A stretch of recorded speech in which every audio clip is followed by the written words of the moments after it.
दोस्तों, मेरा नाम मानस है। मैं उड़ीसा के मयूरभंज जिला का एक छोटे से गांव का रहने वाला हूं। ये जो मैं आपको भूतिया घटना बता रहा हूं ना, ये किसी और के साथ में नहीं, मेरे साथ घटी थी। वो भूतिया घटना आज भी मैं भूलता नहीं हूं। वो साल था 2003 का। मेरा नाम मानस। मैं पढ़ा लिखा इंसान था। इंग्लिश टीचिंग कर रहा था, ट्यूशन का काम कर रहा था, बच्चों को पढ़ा रहा था। लेकिन शायद मेरे नसीब में प्यार, शादी, ये सब चीज़ लिखा ही नहीं था। मेरी उम्र लगभग 27-28 साल का मैं हो चुका था। लेकिन अभी तक जितने भी रिश्ते मेरे पास में आए थे शादी के लिए, सब टूट गए थे। वो लोग आए थे, बस देखे थे, कुछ बातें पूछा। इसके बाद शायद मेरा चेहरा उनको पसंद नहीं आया। एक बार होता तो चलो मैं मान भी लेता, लेकिन जब 3-3 बार ऐसा होता है तब तो मेरा दिल टूट जाता है। मैं अपने आप में एक तरह से पहचानने की कोशिश करता हूँ कि आखिर मेरे में ऐसे क्या कमी है। मैं पढ़ा लिखा हूँ, बच्चों को मैं इंग्लिश सिखाता हूँ, मैथ सिखाता हूँ, तो मेरे में ऐसी क्या कमी है। मैं अच्छा कपड़ा लता पहनता हूँ, मेरे पास में पैसा भी है, मैं गरीब भी नहीं हूँ, तो दिक्कत परेशानी कहाँ पर है। दिक्कत परेशानी मेरा चेहरा था। मेरे चेहरे पर वो ऊर्जा नहीं थी, वो चमक नहीं था जो आम लड़के में हुआ करता था। मैं बच से पहले ही बूढ़ा दिखने लगा था। ये मेरे से कोई गलती नहीं हुई थी, ये भगवान का दिया हुआ वरदान ही था। जब मैं पैदा हुआ था तो मैं इसी तरह से दिख रहा था। अब मैं 26-27 साल का हो चुका था। मेरी उम्र अगर आप देखो, कोई भी देखो, तो आप कहोगे कि 40-45 साल का है। मेरा इसमें कोई हाथ नहीं था। जब मैं बड़ा हुआ तब हमारे परिवार के लोग चिंता में पड़ गए थे मेरे चेहरे को लेकर के। शायद उनको लग रहा था कि हमें कुछ करना चाहिए। बहुत सारा डॉक्टरी इलाज, लेकिन कुछ भी फर्क नहीं पड़ा। तब उन्होंने मान लिया थी तो भगवान की देन है, इसमें कोई भी परिवर्तन नहीं हो सकता। मैं भी मान चुका था। मुझे लगा कि चलो जैसा हूँ वैसा ही रहूँगा। लेकिन ये पता नहीं था कि मेरी शादी ब्याह बिल्कुल नहीं होगी। मैं निराशा में डूबा रहता था। लेकिन मैं ट्यूशन बच्चों को पढ़ाता रहता था। अपने गांव से दूर जा कर के 1 किलोमीटर, 2 किलोमीटर, 3 किलोमीटर साइकिल से जाता था और फिर उनको ट्यूशन करके, कोई दिन का ट्यूशन था, कोई शाम का ट्यूशन था, कोई रात का ट्यूशन था। मैं अपने आप को अकेला रहने नहीं देता था। जब मैं अकेला होता था तो फिर मुझे वही चिंता घेर लेती थी, शायद अब मेरी शादी नहीं होगी। अब वास्तव में लगने लगा था कि मेरी शादी लिखा हुआ ही नहीं है।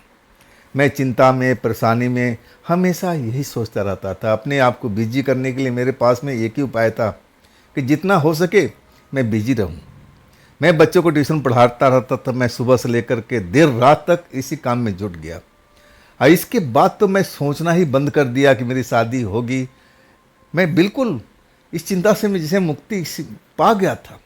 लेकिन कहने की बात होती है, जब मैं रात को घर लौटता था ना, तब मुझे आभास होता था कि काश मेरी भी पत्नी होती, मेरे घर में खाना बनाती, मेरे साथ मीठी मीठी बात करती।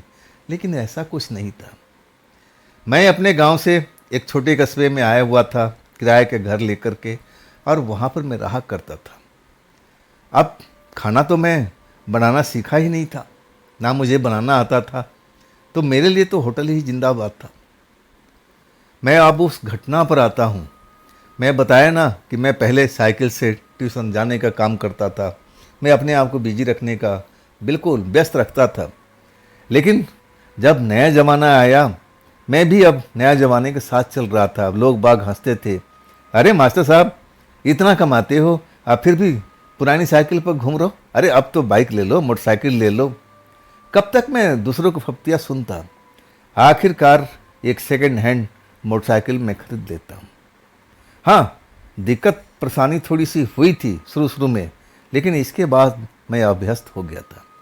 अब तो मैं शान से मोटरसाइकिल से निकलता और जहाँ मुझे ट्यूशन पढ़ाने जाता होता मैं वहाँ चला जाता। मैं इसी चीज़ में ध्यान रखता था। दिन के टाइम मैं ज़्यादा से ज़्यादा व्यस्त रहता था और रात के 9 बजे तक आखिरी ट्यूशन मेरा हुआ करती थी, जो गांव से 3 किलोमीटर की दूरी पर। और उसके बाद मैं सीधा अपने घर की तरफ आता, रास्ते में होटल मिलता था, वहाँ भरपेट खाना खाता था और इसके बाद घर आकर के आराम करना था। यही मेरी रोज़ की दिनचर्या थी। मैं उस घटना पर आता हूँ और जब वो घटना मेरे साथ में पहली बार शुरुआत हुई थी।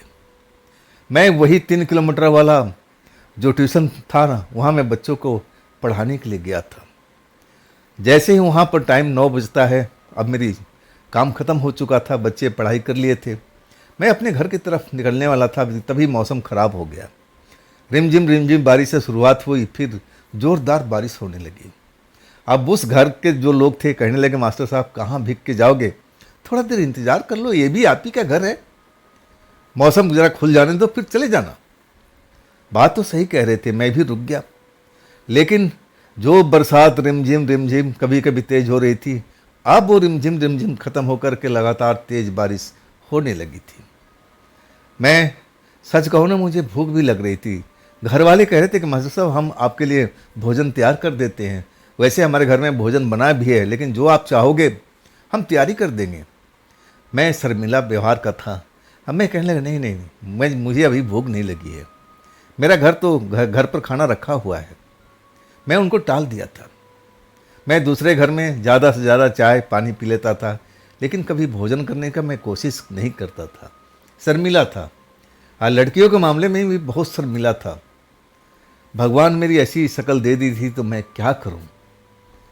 आखिरकार जब बारिश बंद नहीं होती है, रात को 11 बज जाता है, उस घर के जो मालिक थे कह रहे थे कि मास्टर साहब आप यहीं पर रुक जाओ, देखो भोजन तैयार है। और फिर मैं कहता हूँ जो आपको पसंद है हमारी पत्नी जल्दी से जल्दी बना देगी। मैं बाहर आसमान की तरफ देखता हूँ, मुझे अंदाज़ा लग चुका था कि अब बारिश की स्पीड कम हो गई है। तब मैं कहता हूँ कि आप मेरे लिए परेशान मत होइए, मैं निकल जाऊँगा। अरे 3 किलोमीटर की दूरी कितनी होती है। संजोग से बारिश बंद हो गई, बस फुहार सा पड़ रहा था, मुझे अब इसकी परवाह नहीं थी। बाइक बरसात में भीग करके थोड़ा नखरे तो ज़रूर कर रही थी स्टार्ट होने में। आखिरकार जब स्टार्ट हो गई तब रुकी नहीं। मैं अपने बाइक पर सवार होकर के चल देता हूँ। और जब होटल पर पहुँचता हूँ तो होटल भी बंद हो चुका था। खैर मुझे इसकी परवाह नहीं थी, फल फ्रूट कुछ न कुछ मैं अपने घर में रखता था। मुझे लगा कि आज तो रोटी पानी तो मिलेगी नहीं, अब होटल तो बंद है, चलो आज फलहार कर लिया जाएगा। जो भी घर में फ्रूट वगैरह है उसी का इस्तेमाल कर लेंगे, सुबह का सुबह देखी जाएगी। वहाँ से जो 3 किलोमीटर का रास्ता था, 1 किलोमीटर तो बस्ती थी, छिटपुट बस्ती थी। लेकिन इसके बाद जो बस्ती जो रोड के किनारे में थी, बहुत गैप दे करके 1-2 घर यहाँ पर हैं, 2 घर वहाँ हैं, रोड के किनारे किनारे ही सब ऐसा बना हुआ था। ऐसा भी नहीं था कि सब खाली माहौल था, ऐसा भी नहीं था। मैं ऐसे ही एक घर के सामने पहुँचता हूँ, पानी लगा हुआ था, वहाँ बारिश का पानी जमा हुआ था। मुझे समझ में नहीं आ रहा था कि मैं किधर से रोड को पार करूं। शायद वहाँ पर गड्ढा था, मुझे अंदाज़ा नहीं मिल रहा था। वहाँ पर एक सामने घर था, सामने घर में मुझे लाइट रोशनी अभी तक नज़र आ रही थी। मतलब घर के लोग या तो जगे हुए या रोशनी जला के सोते होंगे, लेकिन यहाँ अक्सर रात के लोग रोशनी बंद करके सोते थे। इकलौता घर वही मुझे दिखा था जिसके अंदर में रोशनी प्रकाश निकल रहा था। अब थोड़ा मैं हिचक रहा था कि मैं किस साइड से निकलूं, कहीं मैं गिर ना जाऊं, कोई नुकसान बाइक का ना हो जाए, मेरा नुकसान ना हो जाए। और तभी जैसे मैं हिम्मत करके और मैं चल देता हूं, बाइक स्टार्ट था, मैं उस पानी को तो पार कर लेता हूं, लेकिन इंजन बंद हो जाती है। मुझे लगा कि अब तो मैं मुसीबत में आ गया भाई, 1-1.5 किलोमीटर का अभी सफ़र मेरा अब पैदल ही चलना पड़ेगा। और तभी बारिश जो रुक चुकी थी एकदम फिर से आ जाती है, बिजली कड़कने लगती है, बरसात होने लगती है, तेज़ हवा बहने लगती है, तूफान जैसा आभास होने लगता है। मैं तो एकदम फंस गया था। मैं बाइक तो खड़ा करके स्टार्ट करने की कोशिश कर रहा था, लेकिन बाइक अब बिल्कुल स्टार्ट होने के नाम ही ले रही थी। रोड बिल्कुल, गांव का रोड वैसे ही भी रात को सुनसान पड़ जाता है, वो तो बिल्कुल सुनसान अंधकार से भर चुका था। मैं सोचने लगा कि अब मैं क्या करूं, किससे मदद लूं। तभी सामने का घर था। मुझे लगा कि इसी घर में मुझे अब जाना चाहिए, नहीं तो मैं तो इतना भीग जाऊंगा कि मैं बीमार पड़ जाऊंगा। बारिश बहुत तेज़ी से आती हुई दिखाई दे रही थी, लेकिन अभी बूंद बूंद शुरुआत हो रहा था, तूफानी हवा पहले चल रही थी। मुझे लगा कि अगर बचना है तो अभी से कोई ना कोई ऐसा घर को देखना चाहिए जहाँ पर मैं सुरक्षित रह सकूँ। सामने घर था, वही रोशनी जिसमें निकल रही थी। मैं भागते हुए जाता हूँ, दरवाज़ा खड़खड़ाता हूँ, कुछ देर तक इंतज़ार करता हूँ। जब कोई रिस्पॉन्स नहीं देता तो फिर मैं दरवाज़ा खड़खड़ाता हूँ। अगली बार रिस्पॉन्स मिलता है, छम छम छम छम, जैसे कोई पाजेब पहन रखा हो और दरवाजे पर अब आ जाता है। मुझे अंदाज़ा हो गया था कि कोई लेडीज़ है, पाजेब पहन रखी है। दरवाज़ा खुलता है, अंदर रोशनी थी। रोशनी में देखता हूँ कि खूबसूरत महिला है। उम्र शायद मेरे से कम ही थी, मेरा तो 26-27 के आसपास था, उसका तो लग रहा था कि 24-25 साल का होगा। बहुत ही खूबसूरत। मुझसे पूछती है, कौन है आप? मैं तो आपको जानती नहीं। मैं कहता हूँ बिल्कुल नहीं जानती, मैं मास्टरी करता हूँ, बच्चों को ट्यूशन पढ़ाने का काम करता हूँ। बरसात में फंस गया हूँ, देखिए तूफान आ रहा है, मुझे थोड़ा सा यहाँ पर रुकना है, अगर आप इजाज़त दे दो, नहीं तो मैं तो बारिश में भीग जाऊँगा, तबीयत ख़राब हो जाएगी। जैसे बारिश बंद होगी मैं चल दूँगा। और मेरी बाइक जो है ना, स्टार्ट नहीं हो पा रही है। आपके घर के सामने जो गड्ढा है ना, उसी में मैं पार किया था, शायद इंजन के अंदर में कोई ऐसा चीज़ भीग गया है जिससे बाइक स्टार्ट नहीं हो रही है। लड़की मुझे सर से पाँव तक निहारती है और कहती है, आप मास्टरी का काम करते हैं? मैं कहने लगा, हाँ जी, मैं ट्यूशन पढ़ाने का काम करता हूँ। हाँ, तब वो मुस्कुराती है, कहती है, मास्टर जी फिर आ जाओ, अंदर आ जाओ, ये भी आपका घर है। मैं अंदर तो आ जाता हूँ, लेकिन उस औरत के अलावा उस घर में मुझे कोई मर्द वगैरह दिखाई नहीं देता है। मुझे लगने लगा कि होंगे, सोए होंगे, ये औरत जाग गई होगी, आके दरवाज़ा खोल दिया होगा, मर्द भी मिल जाएंगे। अब घर है तो सब, हर कोई होगा उसमें। मैं बिल्कुल इस चीज़ का फिक्र नहीं किया। इसके बाद मुझे एक कमरे में लेके जाती है, जहाँ पर एक चारपाई बिछी हुई थी। कहती है, मास्टर जी आप यहाँ बैठ जाओ, आराम कर लो, पानी वानी चाहिए तो मैं पानी दे सकती हूँ, लेकिन माफ़ कीजिएगा, इस वक्त में आपके लिए ना चाय बना सकती हूँ ना कुछ नाश्ता वगैरह। मैं कहता हूँ, नहीं नहीं नहीं, आपने मुझे अब इतना आराम दे दिया, मैं तो बाहर भीग जाता, ना जाने मेरा बुरा हाल कैसे हो जाता बारिश में। मैं तो बच गया ना, इतना ही मेरे लिए काफ़ी है। आप आराम कर लीजिए, जब बारिश रुक जाएगी, जब तूफान थम जाएगा, मैं आपको आवाज़ दे दूंगा, मैं बाहर निकल जाऊंगा। अब मैं जैसे तैसे अपने घर तक पहुंच जाऊंगा, आप चिंता मत कीजिए, आप जाके आराम कीजिए। तब कहती है, मास्टर जी मैं तो आराम ही आराम करती हूँ, अब तो कोई बातचीत करने वाला इस घर में है ही नहीं। पहली बार मेरा दिल धड़का था उस औरत को देख करके, इतनी खूबसूरत औरत को देख करके, जब कह रही है कि इस घर में मेरे अलावा कोई है ही नहीं, मैं तो अकेले रहती हूँ, बातचीत के लिए मैं तरस जाती हूँ, कोई मुझसे बातचीत करने वाला मिलता ही नहीं है। आप आ गए हो मास्टर जी, मुझे बहुत अच्छा लगा, मैं आपसे बातचीत करके बड़ा आनंदित हूँ, खुश हूँ। ऐसे ही हम कुछ देर तक बात करते हैं, शायद बारिश बंद हो जाए। मुझे उसका आइडिया तो सही लगा, लेकिन अंदर से मैं हिल चुका था। मैं कहने लगा, इतना बड़ा घर है, 3-4 कमरों का दिख रहा है, इसके अंदर में एक खूबसूरत महिला के अलावा आखिर मर्द लोग कहाँ हैं? इसके हस्बैंड होंगे। तब मैं कहता हूँ, ऐसा क्यों, आपके हस्बैंड और बाकी जो परिवार के लोग हैं वो कहाँ हैं? तब औरत मुस्कुरा के कहती है, सब थे, भरा पूरा परिवार था हमारा, लेकिन एक एक करके सब के सब मरते चले गए, बीमारियों से ग्रसित होते गए। अब तो मेरे घर में बस मेरे अलावा कोई बचा ही नहीं है। सुनकर बड़ा तकलीफ हुआ। उस औरत को तरफ देखता हूँ, अफसोस जाहिर करता हूँ, अब फिर कहता हूँ कि आपके पति तो है ना सही सलामत? तब मेरी तरफ देखती है, मुस्कुराती है, कहती है, अभी तो मेरा शादी भी नहीं हुआ है, मैं तो कुंवारी हूँ, ये घर मेरा है, मेरे पिता का घर है। मुझे अब उस लड़की पर तरस आने लगा था। भरा पूरा परिवार इसका कैसे तबाह हो गया, कौन सी बीमारी आ घेरी थी इन लोगों को। मैं तो अफसोस ही जाहिर कर सकता था। अब मैं कहने लगा, देखिए बुरा मत मानिएगा, मुझे आपके घर में रहना नहीं चाहिए, लोग बाग के नज़रों में अब ना जाने कैसा लगेगा, मुझे अच्छा नहीं लग रहा है, मैं निकल जाता हूँ, आप दरवाज़ा बंद कर लीजिए। लेकिन आप समझ रहे हैं ना, हम तो बिल्कुल साफ़ सुथरा हैं, हमारे मन साफ हैं, लेकिन बाहर वाले को हम क्या जवाब देंगे? अगर कोई आ जाता है इस घर से मुझे निकलते देख लेगा तो मेरी इज्जत का तो बट्टा दाग लग जाएगा ना। मैं समझाने लगा उस औरत को। तब कहती है, अरे किस जवानी में पड़े हो मास्टर जी, यहाँ पर कौन किसकी परवाह करता है। सब लोग तो सोए पड़े हैं, कौन देखने आ रहा है बरसात के मौसम में कि हमारे घर में क्या हो रहा है। आप कौन हैं, मैं कौन हूँ, किसी को क्या मतलब है। छोड़िए उन लोगों को, हम ठीक है ना तो दुनिया ठीक है। आप जब तक बारिश थमती नहीं है आप यहाँ पर आराम कीजिए और हम बातचीत करते हैं, हमें भी अच्छा लगेगा। बहुत दिनों के बाद में कोई अपना मिला है अपना जैसा, अब मैं बहुत खुश हूँ। इसके बाद वो औरत तरह तरह के विषय पर बात करती चली गई। मैं बताया कि मैं ट्यूशन पढ़ाता हूँ इंग्लिश का, तो मैं अब एक तरह से जैसे ही बताता हूँ कि मैं इंग्लिश का टीचर हूँ, वो इंग्लिश में फटाफट सवाल जवाब करने लगती है। मुझे देख करके हैरानी होती है। मुझे लगा कि ये लड़की काबिल है, पढ़ी लिखी है। मैं तो बड़ा उसको देख करके खुश हो गया था। तब कहती है कि मास्टर जी मेरा भी मन था, मैं नौकरी करने की इच्छुक थी, लेकिन अब कहाँ, अब तो कुछ नहीं हो सकता है।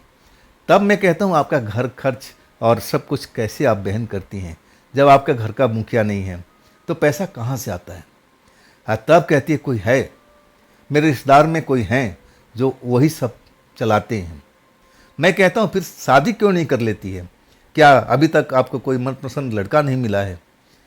तब वो कहते हैं कि लड़का तो बहुत सारे मिले हैं, लेकिन मेरे दिल में कोई बसा नहीं अभी तक। मेरी तरफ मुस्कुरा के देखती है। जब मुस्कुरा के देखती है तो मेरे दिल में हलचल मचने लगती है। मुझे नहीं लग रहा था कि जैसे मेरा अब चेहरा मोहरा है, वो लड़की देख के मुझसे प्रभावित हो गई थी। मुझे ऐसा महसूस नहीं हो रहा था, लेकिन दिल के अंदर में एक गुदगुदी सी हो रही थी। जब वो मुस्कुरा रही थी, वो बोल रही थी, तो मुझे बड़ा अच्छा लग रहा था। लेकिन मैं जानता था कि मेरा चेहरा मुहरा देख करके कोई भी लड़की पसंद नहीं करती, ये भी पसंद नहीं करेगी। अभी अकेली है ना, इसलिए ये सब मीठी मीठी बातें कर रही है। लेकिन जब वो मेरे नज़दीक आ जाती है, और मास्टर जी अब नया सब्जेक्ट क्या चल रहा है, नया क्या पढ़ा रहे हो बच्चों को, इस तरह करते करते काफ़ी नज़दीक आ गई थी। पहली बार मुझे थोड़ा अलग सा महसूस हुआ था जब मैं वो मेरे नज़दीक आकर के बैठ गई थी। मुझे लगने लगा कि मामला कुछ गड़बड़ लग रहा है। तब मैं विषय बदल देता हूँ, कहता हूँ ज़रा मैं बाहर देख के आता हूँ, बारिश रुका है कि नहीं रुका है। तब कहती नहीं, अगर बारिश रुक जाएगा तो मुझे पता चल जाएगा, अभी बारिश ज़ोरों से हो रही है, आपको आवाज़ शोर नहीं हो रहा है। वाकई में शोर हो रहा था, लेकिन मैं कभी इतनी नज़दीक किसी लड़की के, वो भी किसी और के घर में, मुझे तो बड़ा अजीब सा लग रहा था। ऐसा लग रहा था कि मेरे दिल की धड़कन बढ़ रही हो हर पल हर पल। अब मुझ में ऐसी क्या था जो ये मुझे इतने करीब आकर के बैठ गई थी। मेरा न चेहरा सही था, मैं मानता हूँ शरीर तो मेरा ठीक ठाक था, लेकिन चेहरा लड़कियाँ रिजेक्ट कर देती थी। मैं उम्र से ज़्यादा दिखता था, इसलिए अब उस लड़की के दिल में क्या चल रहा था तो मुझे उस टाइम तो कुछ भी पता नहीं।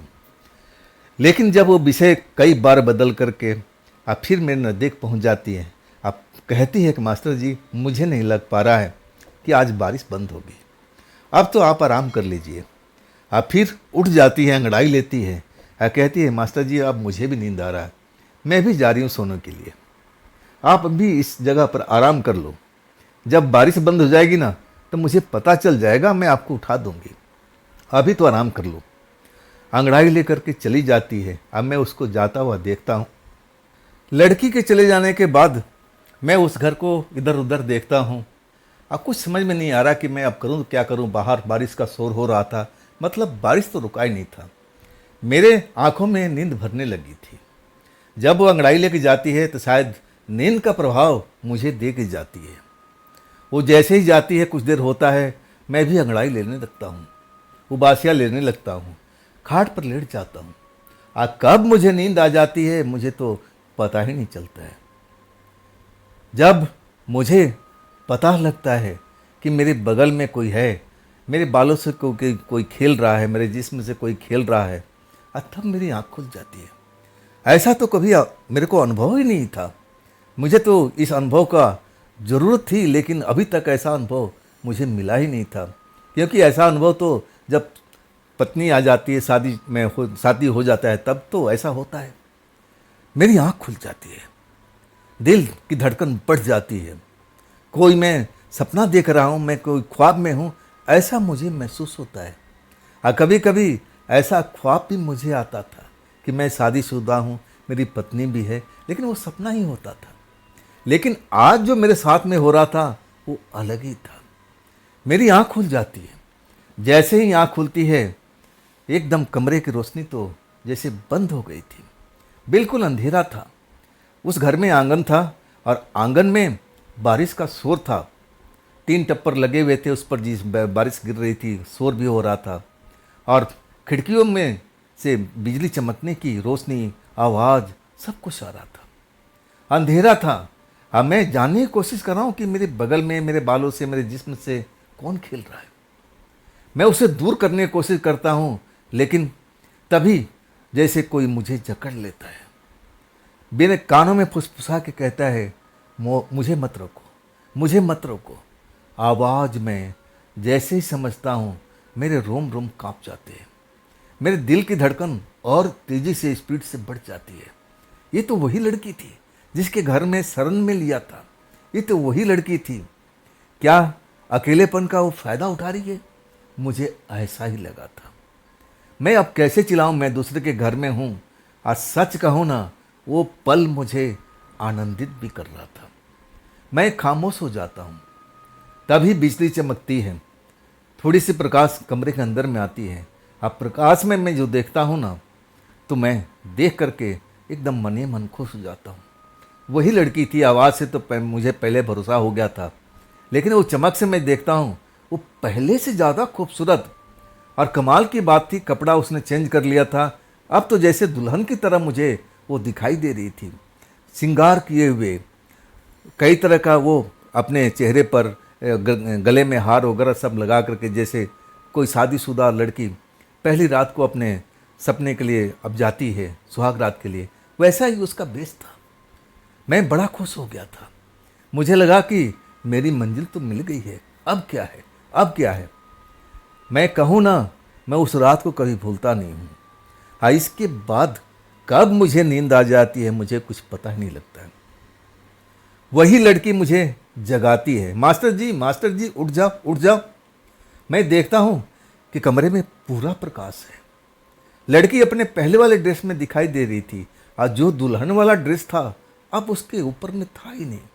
ना वो सजी सवरी दिखाई दे रही थी, ना उसके गले में कोई हार वगैरह, ना ऐसा कुछ मुझे नज़र आ रहा था।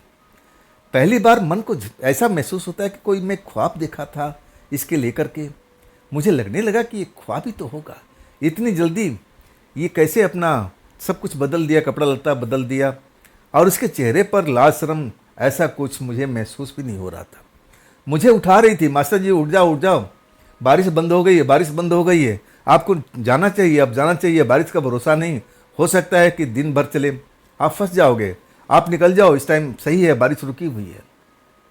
मैं उठ तो गया था। इसके बाद मैं उस कमरे को मैं चारों तरफ देखता हूँ, कोई भी माहौल बदला नहीं था, बस वही सामने लड़की थी।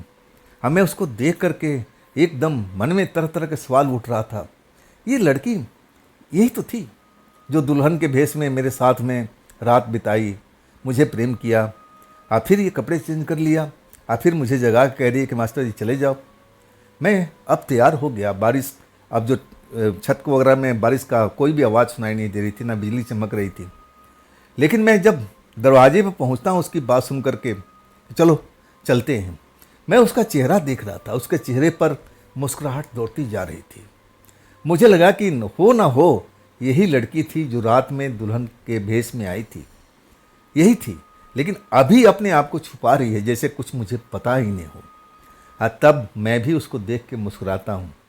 मैं दरवाजे से बाहर निकलता हूँ तो देखता हूँ बाहर अभी सुबह नहीं हुई है, लेकिन जो बादल वगैरह थे वो छट चुके थे, थोड़ा बहुत आसमान में बादल जरूर थे। मैं उसकी तरफ देखता हूँ, तब धीमे से कहती है, मास्टर जी फिर कब आना होगा आपको। मेरे तो मन में ना जाने उस टाइम क्या चल रहा था। मैं तो बिल्कुल जोश में था, जैसे लग रहा था कि मुझे मन के जो मुराद होते हैं ना सारे पूरे हो गए थे। मैं अंदर से बड़ा खुश था। मेरी आवाज़ सही से निकल नहीं पा रही थी उस पल में जब वो बोल रही थी कि मास्टर जी अब कब आना होगा। तब मैं धीरे से कहता हूँ कि जल्दी आऊँगा, आप मेरे इंतज़ार करेंगी। तब कहती है हाँ मास्टर जी, मैं आपका इंतज़ार करूँगी, आप आओगे ना, आप आओगे ना। तब मैं कहता हूँ ज़रूर आएंगे, ज़रूर आएंगे। इसके बाद मैं अपनी मोटरसाइकिल को स्टार्ट करता हूँ ना, तो 2 ही किक में मोटरसाइकिल स्टार्ट हो जाती है। मैं एक बार और मुड़ के उस घर को देखता हूँ, लड़की अभी भी दरवाजे पर खड़ी थी, अंदर रोशनी थी। मैं उसको टाटा बाय बाय करके अपने घर की तरफ चल देता हूँ। घर पहुँचता हूँ ना, तब मैं अपने खाट पर गिरता हूँ उसी लड़के के सपने लेकर के। मुझे तो लगा कि बस अब देर नहीं है, वो लड़की मुझे चाहने लगी, मुझसे प्रेम करने लगी। अब मेरा जो किस्मत है ना पलटने वाला है, मैं जल्दी शादीशुदा हो जाऊंगा, मैं उसी लड़की से शादी करूंगा। वो भी तो मुझे पसंद कर रही है, अगर पसंद नहीं करती तो मेरे पास में आती क्यों। अब मुझे बुलाई है कि अब कब आना होगा मास्टर जी। मैं बड़ा खुश था। जैसे तैसे रात बीती, कई बार मैं सो भी चुका था, कई बार उसी लड़के के सपने आते तो मैं जाग भी गया था। मैं बता नहीं सकता कि रात भर में कितना खुश था। सुबह होता है, अब इसके बाद मेरा जो काम का सिलसिला शुरू हो जाता है। एक बार जब मैं शुरू हो जाता हूँ, कभी इस गांव में, कभी उस गांव में, छोटे छोटे मोहल्ले में, और फिर उसी जगह पर जो 3 किलोमीटर की दूरी थी, वो आखिरी मेरी काम था वहाँ पर ट्यूशन देना। जब मैं वहाँ पहुँचता हूँ, जब उसी रास्ते से मैं जाता हूँ, उस घर का दरवाज़ा बंद था। मैंने कोई बात नहीं, जब उधर से मैं लौटूंगा तब मैं एक बार दरवाजे पर दस्तक जरूर दूंगा। जब वहाँ पर जाता हूँ और 9 बजे मेरी जब पढ़ाई अब ख़त्म हो जाती है, तो वो लोग चाय पिलाते थे। मैं चाय तो ज़रूर पीता था। चाय पीने के बाद अब फिर मैं अपने बाइक पर सवार हो जाता हूँ। जब उस घर के पास आता हूँ तो आज तो मौसम बिल्कुल साफ़ सुथरा था, वहाँ कोई पानी वानी भी नहीं थी, जो भी पानी जमा था सब निकल चुका था। लेकिन मैं चारों तरफ देख रहा था कि भाई अभी तो कोई ज़्यादा टाइम नहीं हुआ है, ये गांव का रोड है, कोई ना कोई अब आता जाता मिल गया। अब मुझे तो लोग काफ़ी पहचानते थे, मास्टर जी के नाम से फेमस था। मुझे तो डर लगता था कहीं इज्जत पर दाग न लग जाए, मुझे इस घर में कोई जाता हुआ देख लेगा, मेरे लिए समस्या खड़ा हो जाएगा, क्योंकि मैं टीचर हूँ। अब लोग बाग संदेह के नज़र से देखेंगे, और जो मैं ऐसा होने नहीं दे सकता था। मुझे लगा कि नहीं, इस टाइम तो उस घर में जाना ठीक नहीं है। मैं उस दरवाजे को देखता हूँ जो अंदर से बंद था। आज भी हल्की हल्की रोशनी मुझे उस घर में नज़र आ रही थी। मैं अपने मन को मार करके फिर मैं अपने घर की तरफ चल देता हूँ। मुझे अच्छा नहीं लगता है, मैं बार बार उस घर की तरफ मुड़ मुड़ के देखता हूँ। मुझे लग रहा था कि वो लड़की मेरा इंतज़ार कर रही है, मेरा इंतज़ार कर रही है, मुझे उस घर में चलना चाहिए। लेकिन अभी रात ज़्यादा नहीं हुई थी ना, लगभग 10 बज रहा था। अभी भी गांव की सड़क चालू रहती थी, कोई ना कोई गाड़ी, कोई ना कोई साधन, और कोई जान पहचान वाला मिल जाएगा तो मेरे लिए तो बड़ा मुसीबत हो जाएगा। घर पहुंच जाता हूं अपने बिस्तर पर खाना वाना खा करके, लेकिन दिमाग उसी लड़की में उलझा रहता है। अब मैं कैसे क्या करूं। मैं सोने की कोशिश करता हूं कि चलो सो जाते हैं, बाद में देखेंगे, लेकिन नींद नहीं आती है। ऐसा लग रहा है कि मुझे कोई खींच रहा हो, मुझे कोई आवाज़ दे रहा हो, अरे तुम कहाँ हो मास्टर जी, तुम कहाँ हो। ऐसा मुझे महसूस होता है, दिल में बेचैनी होने लगती है, मेरा मन नहीं लगता है, मुझे नींद नहीं आती है, बिस्तर जैसे लगता है कांटों का बिस्तर है। आखिरकार जब रात का 11:30 बजता है, मैं अपने आप को रोक नहीं पाता हूँ। चलो जो होगा देखा जाएगा। मैं अपने घर का दरवाज़ा बंद करता हूँ, बाइक स्टार्ट करता हूँ और फिर उसी जगह पर चला जाता हूँ। मैं बाइक एक सुरक्षित जगह पर खड़ा करता हूँ कि जो कोई राहगीर जाए मेरी बाइक नज़र ना आए। बाइक से ज़्यादा पहचान मेरी हो सकती थी। मेरा दिल धड़क रहा था, क्या आज भी मेरा इंतज़ार कर रही है, आज भी मेरा इंतज़ार कर रही है। धीरे धीरे मैं दरवाजे पर जाता हूँ, धीरे धीरे हल्की आवाज़ में दस्तक देता हूँ।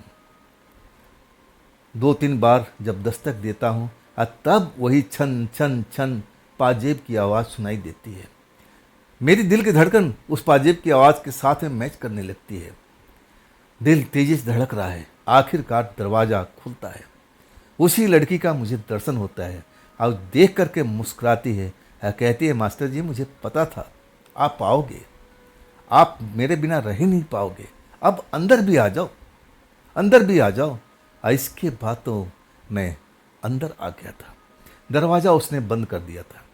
अब तो मेरे साथ में अब उसको कोई हिचक भी नहीं थी। पहले तो कहती है कि मास्टर जी अभी तो मेरे पास में कुछ भी नहीं है। आप कहोगे कि चाय नाश्ता तो मेरे पास में है नहीं, आपको चाहिए क्या? तब मैं कहता हूँ नहीं नहीं, मुझे बस पानी दे दो, सादा गिलास पानी दे दो। पानी ला के देती है, पानी पीता हूँ। मैं उस लड़की की तरफ देखता हूँ, जैसे उसकी आंखों में आंखें मिलती है। आज सच कहूँ ना कि दिल की धड़कन और तेज हो जाती है। अब मुझे जो प्यास अब थोड़ा सा लगा था, मन तो कर रहा था कि और पानी पीऊँ और पानी पीऊँ, जैसे मेरे प्यास बुझ नहीं रही थी। आखिरकार कहती है मास्टर जी आप गिलास छोड़ भी दो, उसमें पानी वानी नहीं है, और पानी चाहिए क्या? तब मैं कहता हूँ नहीं नहीं, मेरे प्यास बुझ गई। मेरा हाथ पकड़ती है, हम उसी कमरे में जाते हैं जहाँ पर हमने पहली रात बिताई थी। कहती है मास्टर जी बस आप थोड़ा सा इंतज़ार करो और मैं बस आई थोड़ी देर में। मैं खाट पर इंतज़ार करने लगता हूँ, लेकिन जैसे ही इंतज़ार करता हूँ मेरी आंखें बोझिल होने लगती है। इतना बोझिल होने लगती है कि मुझे लगता है कि बस नींद आंखों में चढ़ आई है, मैं अपने आप को रोक नहीं पाऊँगा और मैं खाट पर पसर जाता हूँ। जब मुझे नींद से मुक्ति मिलती है, जब वही लड़की आ जाती है दुल्हन के भेष में, जैसे रात में कपड़ा लत्ता दुल्हन की तरह पहन रखी थी, सजी सवरी थी, वैसे ही शरीर से एक सुगंध मुझे महसूस हो रही है। मैं तो उस सुगंध में खो सा गया था। इसके बाद जो ये सिलसिला चला था ना, वो थमने का नाम नहीं ले रहा था। मैं हर रात कभी 11 बजे कभी 12 बजे मैं अपने आप को रोक ही नहीं पाता था। मैं हर रोज़ सोचता था कि नहीं, ये काम ठीक नहीं है, किसी की नज़र में मैं आ गया तो मेरी इज्जत का बंटाधार हो जाएगा, कोई मुझे घर में नहीं बुलाएगा बच्चा पढ़ाने के लिए, मैं ऐसा सोचता था। लेकिन जब मैं अपने घर में जा कर के सोता था, तब मैं तड़पन मेरे शरीर में हो जाती थी, जैसे वो मुझे खींच रही है कि अभी तक तुम अपने कमरे में हो, आओ ना, मैं तुम्हारा इंतज़ार कर रही हूँ, मैं तुम्हारा याद में खोई हुई हूँ, कब तुम आओगे? जैसे मेरे कानों में कोई बोल रहा हो। इसके बाद मैं रुक नहीं पाता था। जब 10 दिन हो गए थे और इसके बाद मैं सोचने अब समझने के लिए मैं अब बेकरार था। मैं दिन में उस घर में कभी नहीं गया था, लेकिन रात में जब मैं जाता था उससे कई सवाल पूछने का मैं कोशिश करता था, लेकिन ऐसा मेरे साथ में करती थी कि मुझे सुध बुध होता ही नहीं था। जैसे उस खाट पर बैठता था मेरी आंखों में नींद आ जाती थी। इसके बाद तो दुल्हन के भेष में हम हमारे पास में आती और हम फिर एक दूसरे में खो जाते। और फिर सुबह होने से पहले मुझे जगा देती कि मास्टर जी रास्ता साफ है, अब आप निकल जाओ, नहीं तो सुबह हो जाएगी तो रास्ता चलने लगेगा, कोई ना कोई आपको देख लेगा, आप निकल जाओ। हर रोज़ ऐसा ही होने लगा था। 10 दिन जब होता है ना, तब मेरे शरीर में कुछ न कुछ ऐसा महसूस होने लगता है कि मैं कमज़ोर हो रहा हूँ, कमज़ोर हो रहा हूँ। मैं बच्चे को पढ़ाता हूँ, अब पढ़ाते पढ़ाते मेरी आंखें बंद हो जाती है, सो जाता हूँ। तब बच्चे मुझे जगाते कि मास्टर जी आप सो रहे हो क्या, रात में सोए नहीं क्या मास्टर जी? तब मुझे लज्जित होना पड़ता था। मैं कहता नहीं नहीं, मैं मन में कोई सवाल ढूंढ रहा था, कब तक ऐसी बात को छिपाओगे? आज जब हर 10 मिनट पर आधा घंटा में आपकी आंखें बंद होने लगे, शरीर जवाब देने लगे, वही तो मेरे साथ में होने लगा था। शरीर की एनर्जी जैसे लग रहा था ना कि सारा का सारा खत्म हो रहा है। मैं सच कहूँ ना, जो मैं बाइक का किक मारता था ना, तो मैं 1-2 किक चाहे 10 किक मारूं मैं थकता नहीं था। लेकिन अब बाइक स्टार्ट करने में एक किक मारने में मेरा दम निकलने लगता था। मैं इतना अपने आप को कमज़ोर महसूस करने लगा था। और देखने में मैं हट्टा कट्टा था, शरीर में ऐसी दुर्बलता मुझे महसूस नहीं हो रही थी ऊपर से देखने में, लेकिन अंदर से जैसे मैं लग रहा था कि मैं खोखला हो गया हूँ। शरीर में पावर नाम का चीज़ है ही नहीं। मैं क्या करूँ? मुझे एक बीमारी जो मुझे लगी थी, मुझे समझ में नहीं आ रही थी कि आखिर मुझे हुआ क्या है, इसका इलाज क्या होना चाहिए। मैं अपने आप को रोकता नहीं हूँ, चलो भाई देर नहीं करना चाहिए। अगर ऐसे ही मैं ट्यूशन में सोता रहूँगा तो बच्चे तो हमसे दूर हो जाएंगे, फिर मेरी कमाई कैसे होगी, मेरी उन्नति कैसे होगी, मैं आगे कैसे बढ़ूँगा। यही सोच के घबरा करके मैं डॉक्टर के पास जाता हूँ। डॉक्टर मुझे चेक करता है, जान पहचान का डॉक्टर होता है। हाँ, कहता है मानस तुम तो हमेशा फिट रहने वाला इंसान हो, तुम बीमार कैसे पड़ सकते हो। मैं भी कहता हूँ डॉक्टर साहब देखने में तो मैं भी फिट लग रहा हूँ, लेकिन अंदर से डॉक्टर साहब बहुत ही वीकनेस मुझे हो रहा है। पूरी कहानी बताता हूँ कि मैं बैठे बैठे सो जाता हूँ, बच्चों को पढ़ाता हूँ और आंख बंद हो जाती है। ये सब कमजोरी का ये लक्षण है। आखिर मुझे हुआ क्या है। डॉक्टर कहता है मुझे तो कुछ नहीं लग रहा है, बिल्कुल तुम सही दिख रहे हो, लेकिन जब तुम नहीं मानते हो तो मैं टेस्ट लिख देता हूँ, ये टेस्ट करवा लो और रिजल्ट लेके मेरे पास में आना और तब मैं ट्रीटमेंट शुरू करूँगा। ऐसे में खामखा मैं दवाई नहीं दूंगा आपको। मैं मान गया था कि चलो मैं टेस्ट लिख दो। मैं वो टेस्ट भी करा लेता हूँ और इसके बाद 2 दिन के बाद मुझे रिपोर्ट मिल जाती है। लेकिन उस लड़की के घर में जाना बंद नहीं करता हूँ। जैसे मैं अपने बिस्तर पर सोता हूँ कि आज नहीं जाऊँगा, तबीयत मेरी ठीक नहीं है, लेकिन जैसे ही रात का 11 बजता है शरीर में एनर्जी आनी शुरू हो जाती है। ऐसा लगता है कि मेरे शरीर में पावर जो कमज़ोर हो चुका था वो फिर जाग गया है। वही शक्ति मैं महसूस करता हूँ और ऐसा लगता है कि जैसे वो चुंबक की तरह मुझे खींच रही है। मैं अपने आप को रोक नहीं पाता हूँ। फिर मैं उसी जगह पर चला जाता हूँ, दरवाज़ा खटखटाता हूँ और फिर वही सब चीज़ शुरू हो जाता है। जब रिपोर्ट आ जाता है ना, तब मैं रिपोर्ट लेकर डॉक्टर के पास पहुँचता हूँ। मुझे देख कर प्रसन्न होता है, मानस कैसे हो, पहले से कुछ फ़र्क है। मैंने कहा डॉक्टर साहब आपने दवाई तो दिया नहीं तो फ़र्क कहाँ से होगा, ये टेस्ट है, आप देखो, अब मेरी दवाई शुरू करो। वो रिपोर्ट को 2 बार पलट पलट कर देखता है, मेरी तरफ देखता है, कहता किस चीज़ की मैं दवाई दूँ तुम्हें, सब कुछ रिपोर्ट तो तुम्हारा बिल्कुल परफेक्ट है। मुझे तो ऐसे ही तुम्हें देख करके नहीं लग रहा था कि तुम बीमार हो, और तुम अपने आप को बीमार कह रहे हो। कहाँ से बीमार हो, ये पढ़ लो रिपोर्ट, तुम भी तो पढ़े लिखे हो, मैं सब कुछ तुम्हें बता रहा हूँ, देखो ये इतना होना चाहिए, ये इतना है, ये रिपोर्ट का इतना होना चाहिए, ये भी बिल्कुल सही है, सब गुड कंडीशन में है, तुम बिल्कुल स्वस्थ हो, आखिर तुम्हें हुआ क्या है। मैं फिर हैरान हो जाता हूँ, रिपोर्ट कैसे सही हो सकता है, अंदर से मैं इतना कमज़ोर महसूस कर रहा हूँ, कुछ ना कुछ तो मेरे अंदर में है, कोई ना कोई बीमारी है जो डॉक्टर साहब पकड़ नहीं पा रहे हैं। और तब मैं कहता हूँ डॉक्टर साहब इस रिपोर्ट को आप रख दीजिए, आप जो मैं बता रहा हूँ उसकी मुझे दवाई दीजिए, मुझे कमज़ोरी महसूस हो रही है, मुझे नींद आ रही है, आप ये सब लक्षण को आप समझिए। डॉक्टर कहते हैं नहीं, नुकसान कर देगा दवाई, मैं नहीं दूंगा। वो अड़ जाता है, तुम्हें कुछ नहीं हुआ है।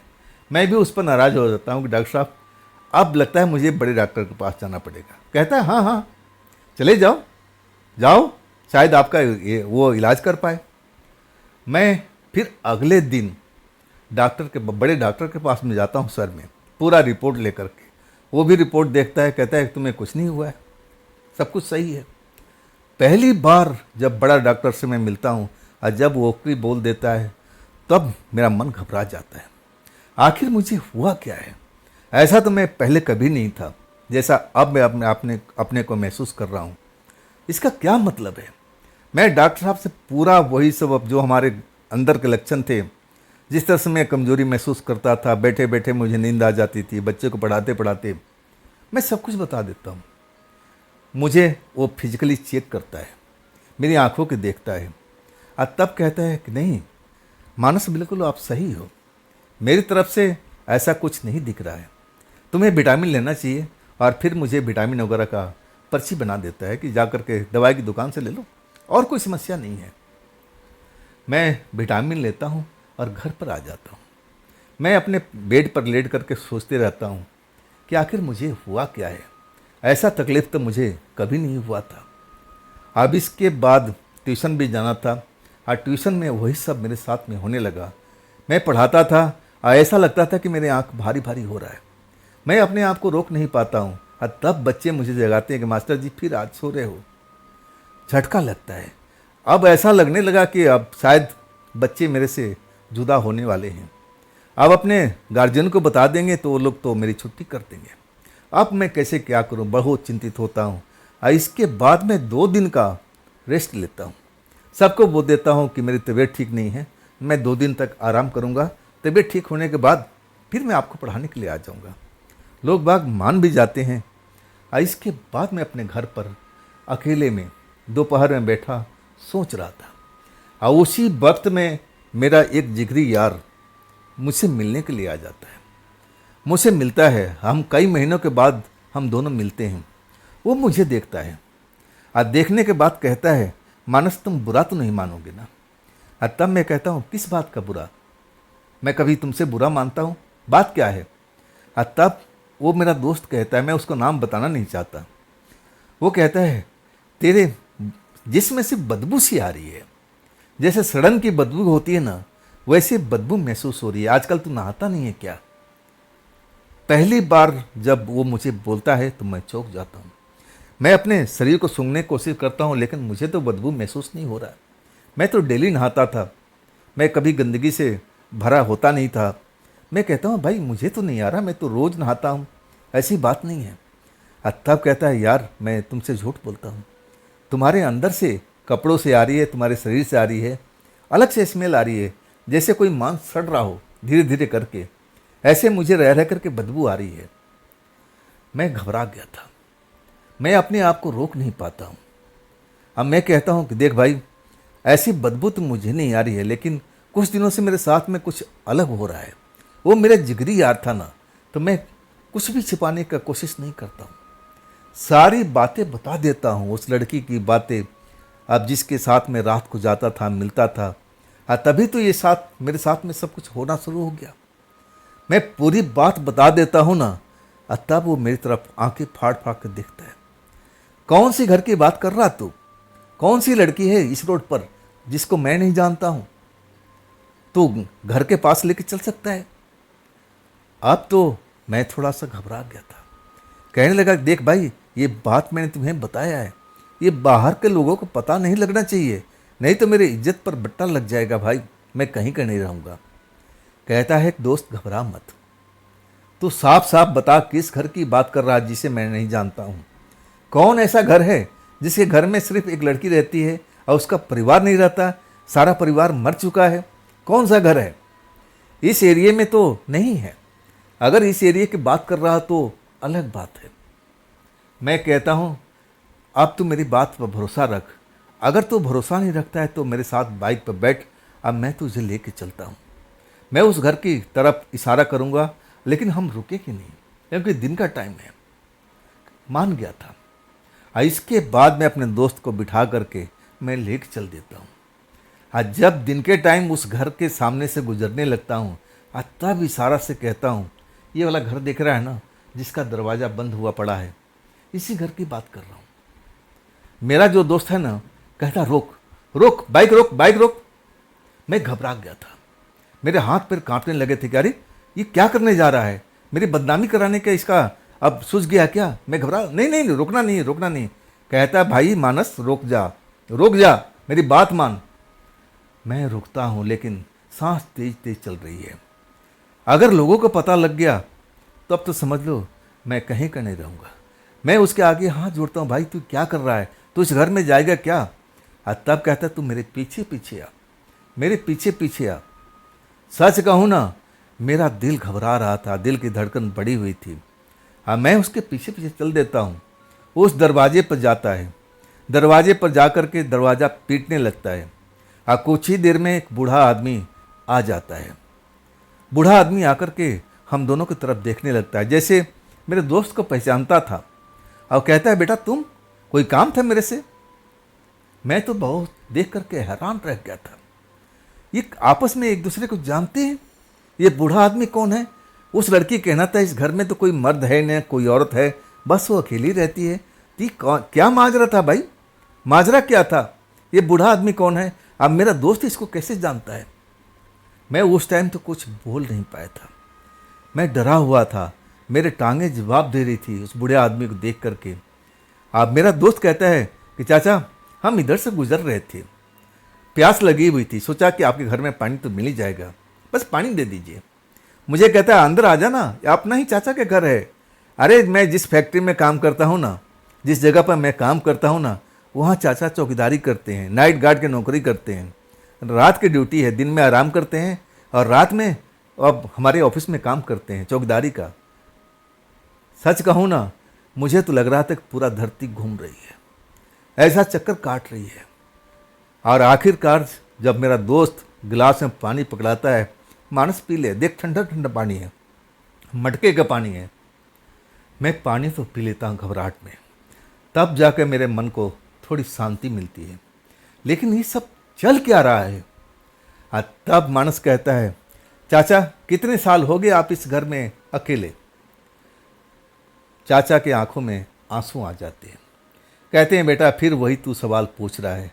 मैं तुझको बोलता हूँ ना कि मुझे भूलने दे, लेकिन तू है कि हर बार मुझे याद दिला देता है। मैं कहता हूँ, मेरा दोस्त कहता है, चाचा अब बता भी दो, मुझे याद नहीं है कुछ। तब कहता है, बेटा कम से कम 10 साल हो चुके हैं जब मेरा परिवार एक एक करके बीमार पड़ता गया और सब के सब मौत के मुंह में समा गए।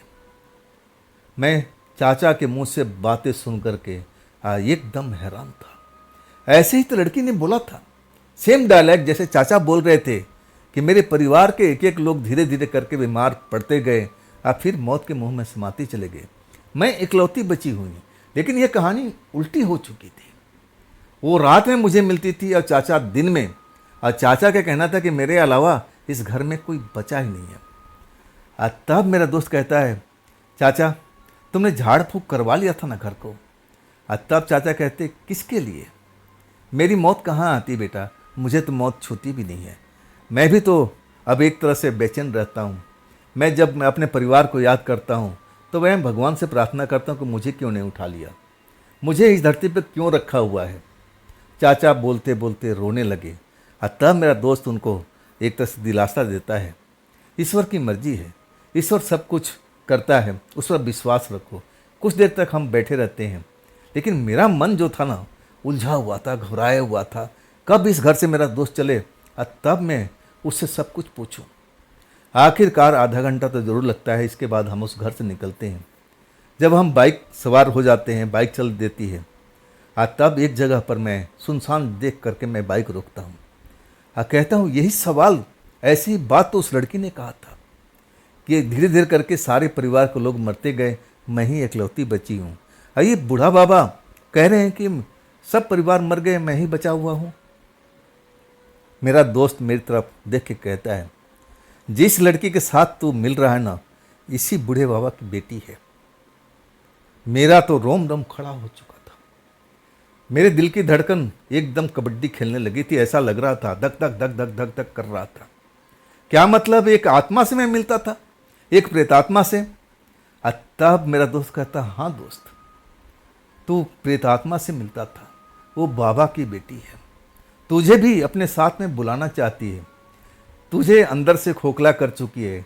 अब मैं जब तेरे पास में आया ना, जब मैं थोड़ी देर बैठा, तभी तेरे शरीर से बदबू आने लगा था। मैं समझ गया था, मैं घबरा गया था, क्या मतलब क्या मतलब। तब कहता है कि देख, मेरा एक जानने वाले तांत्रिक हैं, मैं उनके पास जब फुर्सत होता है ना, तो थोड़ा मैं ज्ञान लेता रहता हूँ। और जो मैंने अभी तक ज्ञान सीखा है ना, तो इतना तो समझ में आ गया था कि तेरे शरीर में वो पूरी तरह से प्रवेश कर चुकी है, तेरे शरीर को अंदर से खोखला कर चुकी है। कब तेरा प्राण निकल जाए कुछ कहा नहीं जा सकता है। तेरे पास समय की कमी है। अगर मेरी मान तो मेरे गुरुजी के पास में चल, शायद तेरी जान को बचा देंगे, शायद तेरी जान को बचा देंगे। चल, मौका अभी तेरे पास में है। मैं कहूँ ना, मेरे आंखों के आगे कई बार अंधेरा आ चुका था। मौत मेरे सामने हंस रही थी। वही लड़की मेरे आंखों के सामने आ जाती थी, हंस रही थी और जैसे कह रही थी कि बस कुछ ही दिन की बात है, तू मेरे साथ हमेशा हमेशा के लिए रहेगा। मैं रोने लगता हूँ। तब मेरा दोस्त कहता है, मानस अरे तू लड़की है क्या, मर्द बन, मर्द बन। अब जो मैं कह रहा हूँ वैसा ही कर, चल मेरे गुरुजी के पास में। इसके बाद हम गुरुजी के घर पर पहुँचते हैं। मानस कहते हैं कि मानस घबरा मत, तू इस जगह पर आ गया है ना, मैं देखता हूँ कि मैं क्या कर सकता हूँ। मेरा जो दोस्त है ना, सब कुछ उस बाबा जी से, उस गुरुजी को छुपाता नहीं है, एक एक बात बता देता है। गुरुजी बस मुस्कुराते रहते हैं। अब मुझे कहते हैं, मानस तू नहा के आया है ना? मैं कहता हूँ, बाबा मैं तो सुबह ही नहा लेता हूँ। कहते हैं, एक बार तुझे यहाँ भी नहाना पड़ेगा, मैं एक विशेष जल दूंगा और उसी से तुझे स्नान करना पड़ेगा। ये कपड़े लत्ते उतार ले और तौलिया पहन ले। मेरा दोस्त इस काम में मेरी मदद करता है। और इसके बाद बाबा जी एक बाल्टी, अब जल था उसमें कुछ पवित्र जल मिलाकर के मुझे ऐसा लग रहा था कि दे दिए थे। और उसी बाल्टी के पानी से मुझे मेरा दोस्त नहाता है। अब बाबा जी खड़ा होकर के कुछ मंत्र का जाप कर रहे थे। धीरे धीरे करके लोटे से जल मेरे सर पर डाला जा रहा था और ऐसा लग रहा था कि मेरे शरीर से काला काला चीज़ जैसे गिर रहा हो। ऐसा लग रहा था कि मैं जैसे कुलातर के फैक्ट्री से निकला हूँ अभी अभी। काला काला पूरा जिस्म से में से पानी बहता हुआ सर से लेकर के पैर तक। ऐसा अब काफ़ी देर तक हुआ। धीरे धीरे पानी डाल रहे थे, मंत्र का जाप कर रहे थे। और जब पूरा बाल्टी का पानी ख़त्म हो जाता है ना, तब मेरे दोस्त से कहते हैं अब साफ़ पानी लिया। साफ़ पानी लाते हैं, अब फिर मैं नहाता हूँ। इसके बाद अब कोई काला चीज़ मेरे शरीर से नहीं निकलता है। बाबा कहते हैं बस फ्रेश हो जा, अब इसके बाद तू कपड़ा वपड़ा बदल ले, सब कुछ मैं सही कर दिया हूँ। मेरे दिल में जो घबराहट थी ना अभी भी थी। अब क्या होगा, अब क्या होगा, ये काला काला सा चीज़ मेरे तन से कैसे निकल रहा था, क्या था ये। मैं बहुत घबराया हुआ था, सांस तेज तेज मुझे ऐसा लग रहा था कि मेरी चल रही है, दिल की धड़कन बढ़ी हुई है। जब मैं बाबा जी के सामने जाता हूँ, गुरु जी के सामने जाता हूँ, तब कहते हैं मेरे पास 3 दिन और आएगा, 3 दिन के बाद तू भला चंगा हो जाएगा। चाहे तू लड़की कितनी भी तुझे जोर मार ले, लेकिन तू अब उसके बहकावे में नहीं आएगा। रात के टाइम में तुझे बहुत याद करेगी, तुझे तड़पाएगी, तुझे बेचैन करेगी, बुलाएगी, वो कहेगी, रोएगी, चिल्लाएगी चल, लेकिन तू जाना नहीं भाई। अब मैं तुझे जाने में नहीं दूंगा। मैं तुझे मंत्र से ऐसा बांध दिया हूँ, चाहे वो कितना भी जोर लगा ले, लेकिन वो तू उस तक नहीं जा सकता है। मेरा ये चैलेंज है। लेकिन तेरे मन में सब चलेगा कि मैं जाऊँ उसके पास में, मैं जाऊँ। मैं कहूँ ना, मैं इतना घबराया कभी नहीं था, ना कभी डरा हुआ था। तंत्र मंत्र से मैं तो बहुत दूर रहता था, भूत प्रेत से मुझे कोई मतलब नहीं था। मैं पढ़ा लिखा इंसान था, इन बातों को मैं बिल्कुल मानता नहीं था। ऐसी बातों को मैं बच्चों को पढ़ाऊंगा? मैं यकीन ही नहीं करता था भूत प्रेत पर। लेकिन जब मेरे साथ में ये सब घटना होने लगती है ना, मेरे धीरे छूट जाता है। तब मुझे मालूम होता है कि भाई संसार में बहुत तरह की ऐसी शक्तियां हैं जो हम आम इंसानों को नज़र नहीं आती है। मैं कांप गया था। आज जैसा बाबा जी ने कहा था, मैं 3 रात बाबा जी के पास में जाता हूँ दिन के टाइम में, और रात में जब सोता हूँ ना, उसकी आवाज़ जैसे मैं दरवाजे के बाहर से सुनाई दे रही हूँ, चलो ना चलो ना, मुझे क्यों तड़पा रहे हो, मुझे क्यों तड़पा रहे हो। मेरा मन तो बहुत बेचैन रहता था कि मैं जाऊँ, मैं उसके गले मिल लूँ। लेकिन अंदर में जैसा मैं सोता था ना, ऐसा लगता था कि सीने के अंदर में आग लग गई हो। अब मेरा भ्रम जाल जो मुझ पर फेंकती थी वो सब टूट जाता था। ऐसे ही रात भर मैं परेशान रहता था। 3 दिन जब झाड़ फूक हो जाता है ना, तब बाबा जी कहते हैं उस घर से जाना, लेकिन रात के टाइम उस दरवाजे की तरफ देखना भी मत। आज भी तो तेरी अब तुझे ढूंढ रही है। इतना आसानी से अपने शिकार को छोड़ती नहीं है।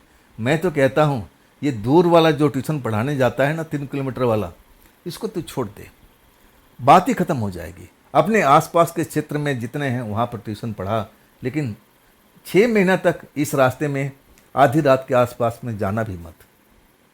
मैं ऐसा ही करता हूँ। अब वाकई में जब बाबा जी झाड़ फूक कर देते हैं, मैं अपने आप को स्वस्थ पाता हूँ। ना तो मुझे अब नींद आ रही थी, ना मेरे शरीर से ऐसा कोई बदबू आ रहा था। सब कुछ बाबा जी ने दूर भगा दिया था। मैं आज भी उस कहानी को जो मेरे साथ में घटी थी, घटना को आज भी नहीं भूलता हूँ। रहा शादी की बात, शादी मेरी हो चुकी है। मेरे भाग में ऐसा कुछ लिखा था। हाँ, अपाहिज जरूर है, लेकिन आज भी वो मुझसे बहुत प्यार करती है और मैं भी उससे बहुत प्यार करता हूँ। शायद मेरे जीवन में ऐसा ही लिखा हुआ था। तो दोस्तों, ये थी मानस जी की भेजी हुई अपनी आप बीती। कैसी लगी आपको कमेंट में ज़रूर बताइएगा। अगर आपके पास भी ऐसी कोई घटना है जो आप मुझ तक पहुंचाना चाहते हो तो देर मत कीजिएगा। सोचने विचारने का टाइम नहीं है। जितना जल्द हो सके अपनी घटना को अपने दिल से बाहर निकाल फेंकिए। अब मेरे को व्हाट्सएप कर दीजिए, इंस्टाग्राम पर भेज दीजिए, मेरे मेल आईडी पर भेज दीजिए। मैं आपकी कहानी का इंतज़ार कर रहा हूँ।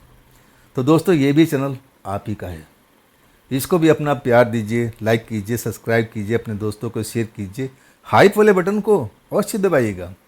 दोस्तों, फिर मैं कल मिलता हूँ इसी चैनल पर, इसी टाइम पर। आप लोग अपना ख्याल रखिएगा। आपका राज शर्मा।